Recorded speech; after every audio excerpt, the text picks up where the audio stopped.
Welcome to Kenton Teaches. Enjoy the video. In this video, I will explain how to make a menu card. First, let's plan. Begin by defining your restaurant's unique concept and understanding your target audience.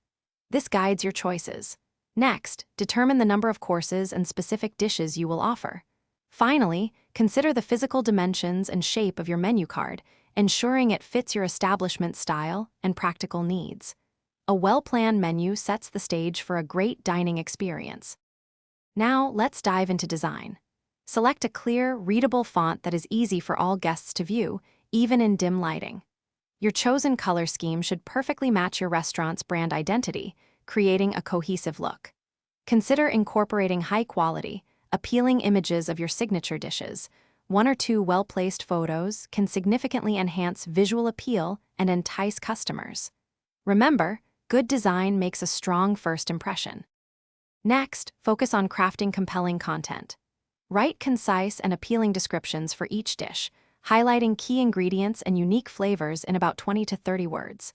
Clearly list all main ingredients and any potential allergens, such as nuts or gluten, for guest safety. Organize your menu items logically using clear headings and sections, like appetizers, main courses, and desserts, making navigation simple and intuitive for every diner. Clarity is key here. Finally, let's talk about printing and presentation. Select a durable paper stock, such as a 100-pound cardstock, to ensure your menus withstand frequent handling. Consider lamination or a protective coating for added durability and easy cleaning, which is essential for hygiene.